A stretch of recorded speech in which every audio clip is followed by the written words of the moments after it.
చెల్లమ్మా, నువ్వు చెప్పినట్లుగానే అక్కడ టికెట్స్ అన్ని బుక్ చేయించేశాను. ఫ్లైట్ టికెట్స్ గురించి క్లియర్గా మాట్లాడేశాను. నువ్వు దిగంగానే వాళ్ళే వచ్చి పికప్ చేసుకుంటారు. అలాగే అత్తయ్య గారు,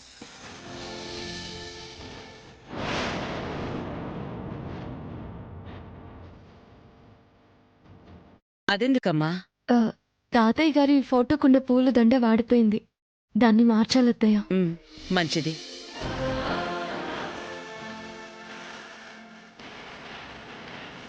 చెల్లమ్మా, ఆ. నీకు మాట చెప్పనా? ఏంటన్నయ్యా? నిజంగా ఈ ఇంటికి తగ్గ కోడలు తీసుకొచ్చావమ్మా. నీ పద్ధతులకు అనుగుణంగా ఈ ఇంటి గౌరవాన్ని, సాంప్రదాయాల్ని నిలబెట్టే అమ్మాయిని కోడలుగా తీసుకురావడం ఈ రోజుల్లో అంత సులభం కాదమ్మా.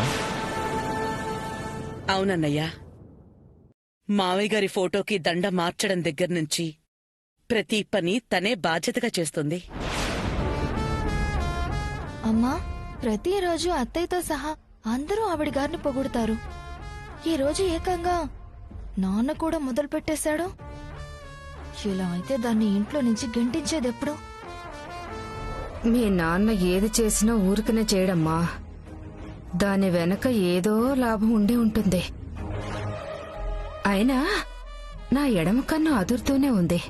రాధికకి మూడే అపశకనం ఇప్పుడే వస్తుందనిపిస్తుంది. అమ్మా, చెప్పడం మర్చిపోయాను. ఖర్చులను పోనీ డబ్బులు మిగిలాయమ్మా. వద్దులే అన్నయ్య, నీ దగ్గరే ఉంచు. ఖర్చులకు పనికొస్తాయి కదా. అలాగేనమ్మా. నేను వెళ్ళి మిగతా పనులు చూసుకుంటానమ్మా. చెప్పానా, నీ బాబు మామూలుడు కాదు. అమ్మా, ఏ నాన్నా? చిన్న పనుంది. రాధిక నేను బయటకు వెళ్ళొస్తాం. అలాగే నాన్న, వెళ్ళరండి. అమ్మ హ్యాపీగా ఉంది. రాధిక చదువు గురించి చెప్పడానికి ఇదే మంచి టైం.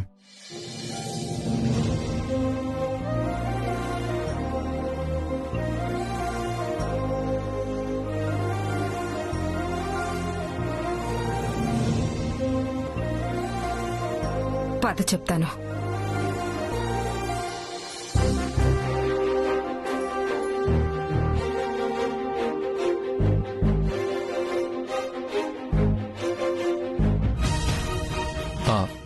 అమ్మా, ఏం నాన్నా?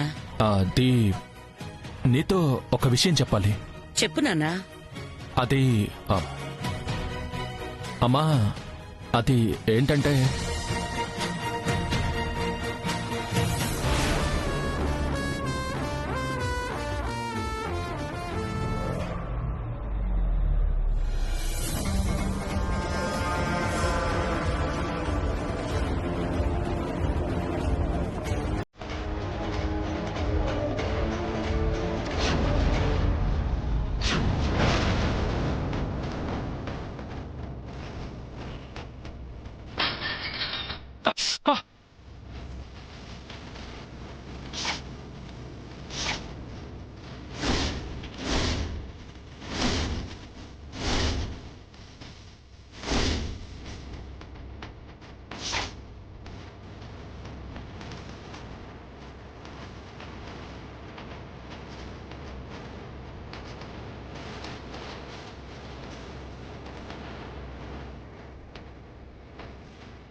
నాన్న, కైలాష్, కైలాష్! అయ్యో, గాజు పెక్క గుచ్చుకుందిరా. కంగారు పడకమ్మా. కైలాష్ గారు, అత్తయ్య, కైలాష్ గారు, అయ్యో, రక్తం వస్తుంది. ఏం లేదు, చిన్నదే. సారీ అత్తయ్య, ఇప్పుడే వస్తాను. నాన్న, నువ్వు ఇట్రా, ఇలా కూర్చో. ఏది ఇలా చూపి.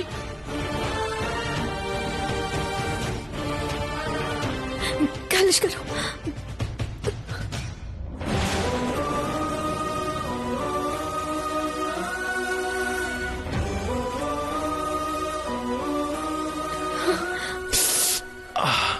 కాస్త ఓర్చుకోండి. I'm sorry. చిన్నదే, ఏం పర్లేదు. ఏరా, అంత రక్తం వస్తుంటే చిన్న దెబ్బంటావేంటి?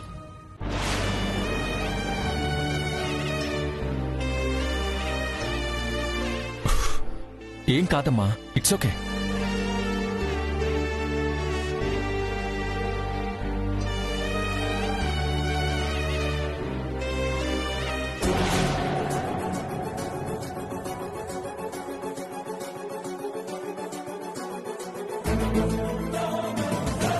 అయ్యయ్యో, గాజు పెంకు చేతికి గుచ్చుకుంది కాబట్టి సరిపోయింది. అదే ఏ కన్నుకో గుచ్చుకునుంటే ఎంత ఘోరం జరిగిపోయేది. అయినా దండ వేసేటప్పుడు జాగ్రత్తగా ఉండాల్సిన పనిలేదా అమ్మాయి? నీ నిర్లక్ష్యం వల్ల ఇప్పుడు చూడు కైలాష్ బాబుకి ఎంత పెద్ద ప్రమాదం తప్పిందో. ప్రమాదం తప్పిందేమో గాని బావకి రక్తం అయితే వచ్చిందిగా.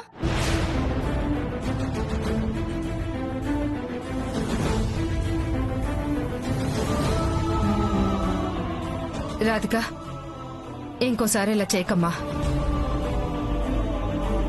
అత్తయ్య, నేనేం చేయలేదు. ఆ ఫోటో ఎలా పడిందో కూడా నాకు తెలియదు అత్తయ్య. అంత అజాగ్రత్తగా ఉంటే ఎలా తెలుస్తుంది? అమ్మా, రేయ్, నువ్వు ఆగరా.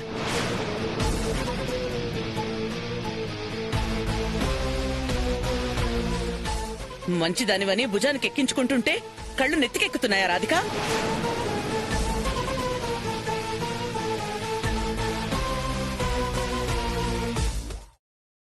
నీ అశ్రద్ధ వల్ల ఈరోజు కైలాష్ చేతికి రక్తం వస్తోంది.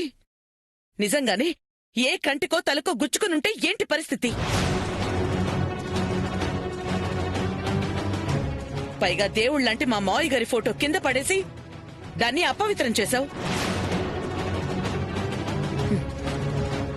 ఏదైనా పని చేసే ముందు కాస్త చూసుకుని చేస్తే బాగుంటుంది. సారీ అత్తయ్య. అంతా చేసి సారీ చెప్తే ఏం లాభం?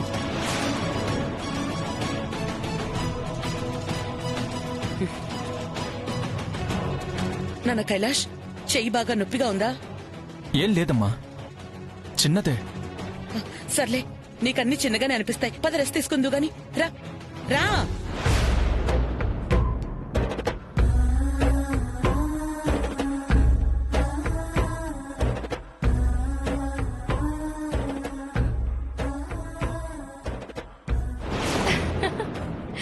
నువ్వు సూపర్ అమ్మా. అత్తయ్యతో రాధికని తిట్టించావు. నాకు చాలా హ్యాపీగా ఉంది. చెప్పాను కదే, నా ఎడమ కన్ను అదురుతుంది, ఈ రోజు మనకి కలిసొస్తుంది అని. అదే జరిగింది. ఆ ఇలాంటివి ఇంకొన్ని చేసి నా చెల్లెల మనసులో కోడల మీద కోపం పెంచితే తానే రాధికని రోడ్డు మీదకి నెట్టేస్తుంది. ఖచ్చితంగా దానికి ఆ పరిస్థితినే తీసుకొద్దాం. ఇలా అవకాశం చిక్కినప్పుడల్లా రాధిక మీద అభాండం వేసి దానివల్ల ఈ ఇంటికి గండమని వదిన గారు నమ్మేట్టు చేద్దాం.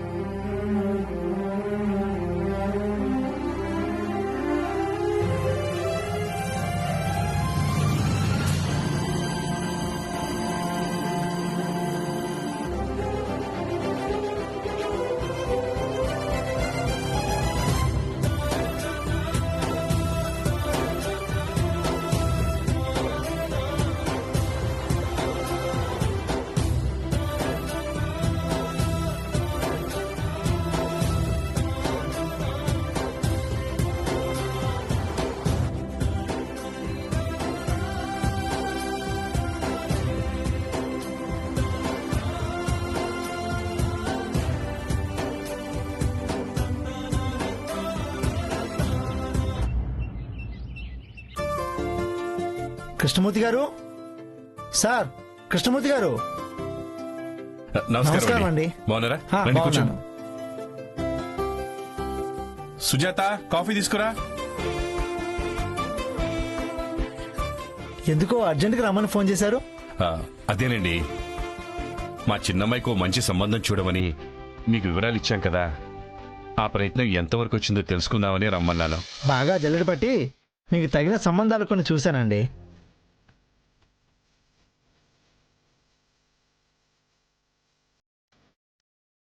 కాఫీ తీసుకోండి. థ్యాంక్స్ అండి. ఈ ముందు ఆ కాఫీ తాగండి. అలాగేనండి.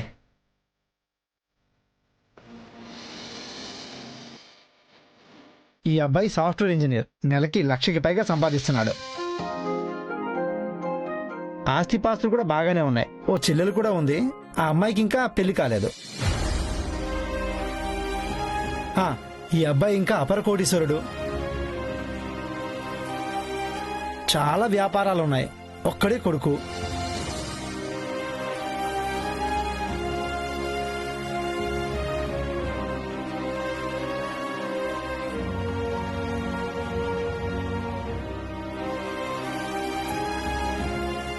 ఏమండి, అది చూడండి, సంపాదనలు ఆస్తులు ఉండడం మంచిదే, కానీ మాకు కావాల్సింది ఆస్తులతో వెలకట్టలేని ప్రేమ. సంపాదనతో సంబంధం లేకుండా అనురాగాన్ని మా అమ్మాయి మీద చూపించగలిగే అబ్బాయి. అలాంటి సంబంధం ఏమైనా ఉంటే చెప్పండి. తప్పకుండానండి.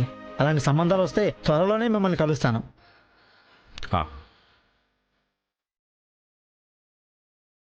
నమస్తే. ఉంటాను సార్. ఉంటానండి.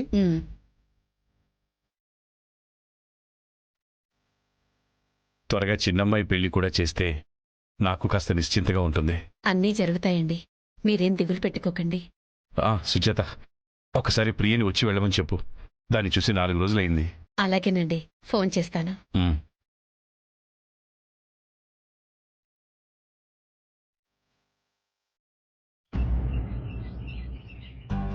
ఓకే ఓకే, బయలుదేరుతున్నాను. ఆల్రెడీ నేను రెడీగానే ఉన్నాను. ఇప్పుడే బయలుదేరుతున్నాను. Yeah okay. Yeah okay, bye.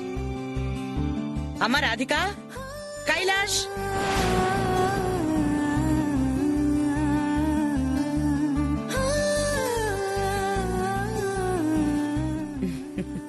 ఏంటమ్మా? ఒక సెమినార్ కోసం నేను 2 రోజులు ఊరెళ్తున్నాను. 2 రోజులా? అవును నాన్న, నువ్వు పుట్టాక ఏనాడు నిన్నొదిలి ఇలా వెళ్లలేదు. ఇప్పుడు వెళ్ళక తప్పడం లేదు. చాలా ఇంపార్టెంట్. 2 రోజులు వదినగారు ఉండట్లేదంట. ఇక మనదే రాజ్యం. రాధికని అత్తయ్య దృష్టిలో పూర్తిగా చెడు చేయడానికి ఈ అవకాశాన్ని మనం ఉపయోగించుకోవాలి. అమ్మ రాధిక, అత్తయ్య గారు, నీ ప్రవర్తన ఎలా తీసుకోవాలో తెలియడం లేదు. నీ బాధ్యత చూసి నేను మురిసిపోయే లోపే చిన్న తప్పు చేసి పెద్ద సమస్యని సృష్టిస్తున్నావు.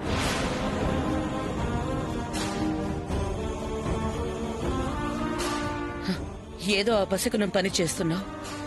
అది నచ్చక నీ మీద కోపం తెచ్చుకోవాల్సి వస్తోంది. అత్తయ్య, అప్పుడప్పుడు నా పనుల వల్ల మీ మనసుకు కలిగే బాధ నాకు అర్థమవుతుంది అత్తయ్య. నా తప్పుల్ని సరిదిద్దుకుంటూ ముందు ముందు అలాంటివి రాకుండా చూసుకుంటాను. మీ తిట్లన్నీ నన్ను నేను సరిచేసుకోవడానికి వాడుకుంటాను. అవి అమ్మ దేవల్ని అనుకుంటాను. నీ మాట తీరు నచ్చుతుంది, నువ్వు ఒదిగుండే తీరు నచ్చుతుంది. కాని నేను పద్ధతులకి ప్రాణం ఇస్తానని నీకు తెలుసు. కాబట్టి తప్పు చిన్నదైనా సరే పెద్దదైనా సరే నేనస్సలు సహించను. మీ పద్ధతుల మీద నాకు గౌరవం. వాటిని పాటించాలన్న తప్పనే తప్ప దారి తప్పి మీకు కోపం తెప్పించాలన్న ఆలోచన నాకెప్పటికీ రాదత్తయ్య. నేనెప్పటికీ అదే భయంతో మసులుకుంటాను. అది నచ్చే నువ్వు నా ఇంటి కోడలుగా వచ్చావు. ఆ నమ్మకంతోనే నేను ఈ 2 రోజులు ఊరెళ్తున్నాను. ఇప్పటిదాకా కైలాష్ని వదిలి 2 రోజులు నేనెప్పుడూ ఎక్కడికి వెళ్ళలేదు. నువ్వు ఏ లోటు లేకుండా కైలాష్ని చూసుకోవాలి. వాడికి ఏ చిన్న బాధ కలిగినా, ఏ చిన్న కష్టం వచ్చినా నేనస్సలు సహించలేను. ఆయన మీరిచ్చిన ప్రాణం నాలో సగం. చివరిదాకా ప్రేమ చూపించడంలో నా భర్తకి నేను అమ్మలాగే ఉంటాను. కంటికి రెప్పలా కాపాడుకుంటాను. కోడలిగా అడుగు పెట్టాక ఈ ఇంటికి గాని కైలాష్ గారి విషయంలో కానీ మీరెలా ఉన్నారో నేను అలాగే ఉంటాను. మీ బాటనే అనుసరిస్తానత్తయ్య. శభాష్ రాధిక, అందుకు నా ఆశీర్వాదం, నా సపోర్ట్ నీకెప్పుడూ ఉంటాయి. వెళ్ళొస్తాను మరి. సరేమ్మా, జాగ్రత్త. ఉమ్.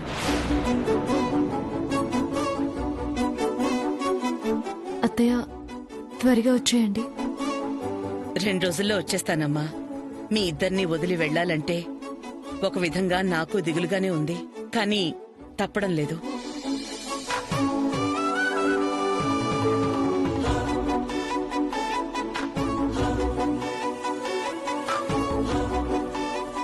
అన్నయ్య వెళ్ళొస్తాను. ఆ. జాగ్రత్త.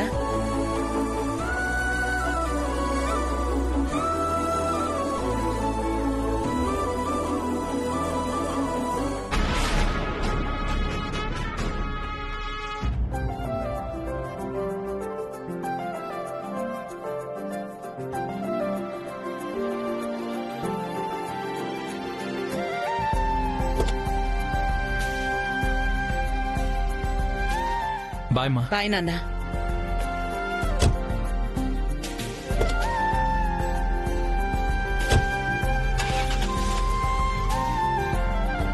బాయ్. మనం కూడా బయలుదేరదాం రాధిక. ఎక్కడికండి? తెలిసి కూడా అడుగుతావేంటి? ఈ రోజు నీ ఎగ్జామ్ కదా. రాత్రంతా కష్టపడి చదివావు, కాలేజ్కి వెళ్ళాలి కదా. వద్దండి. సడన్ గా మళ్ళీ ఇదేంటి? అత్తయ్యతో నా చదువు గురించి ఒక్క మాట కూడా చెప్పలేదు. ఆవిడ అనుమతి లేకుండా ఎగ్జామ్స్ రాయడం నాకు ఇష్టం లేదండి. మళ్ళీ మొదటికి రాకు రాధిక. అమ్మ ఊరు నుంచి వచ్చాక తనకి చెప్పే బాధ్యత నాది. ఓకే, ఎగ్జామ్కి టైం అవుతుంది. పద పద పద పద.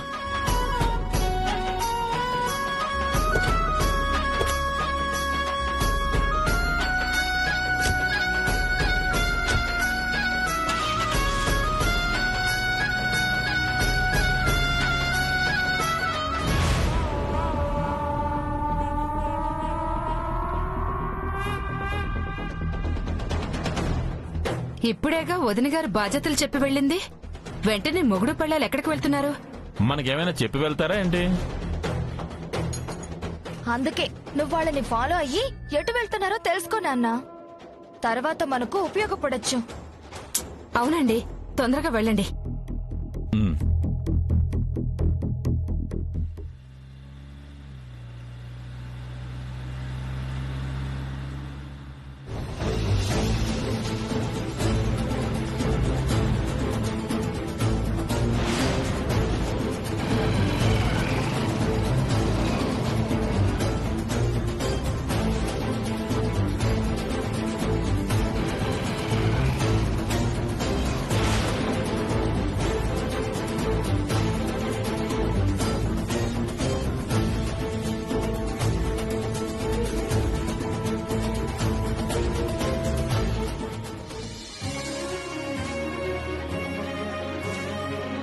అంతా బాగుంటుంది, టెన్షన్ పడుకు రాధిక.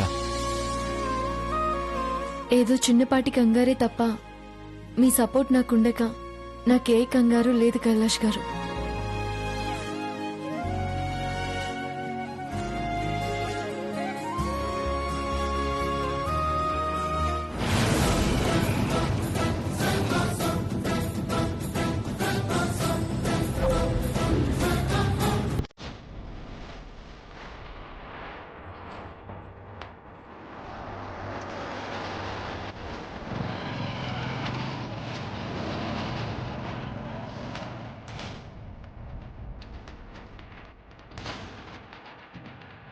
కైలాష్ ఏంటి రాధికని కాలేజీకి తీసుకొచ్చాడు?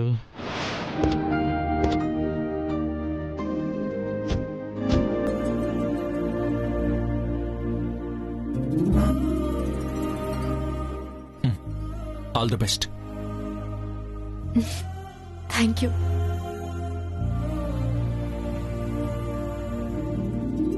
రాధిక, మనసులో ఎలాంటి ఆలోచనలున్నా సరే తీసి పక్కకి పెట్టి ప్రశాంతంగా ఉండు. ఎందుకంటే నువ్వు డాక్టర్ కావాలన్నది మీ నాన్నగారి ఆశయం. మళ్ళీ నువ్వు చదువుతున్నావు అని తెలిస్తే ఆయన చాలా సంతోషిస్తారు. నువ్వు కాలేజ్ టాపర్గా నిలిచి రాధిక భర్త కైలాష్ అని నేను గర్వంగా చెప్పుకోవాలి. నేనే స్థాయికి ఎదిగినా కూడా ముందుగా మీ భార్యగా ఉండడానికే ఇష్టపడతాను. సరే సరే, టైం అవుతుంది, వెళ్ళు. All the best.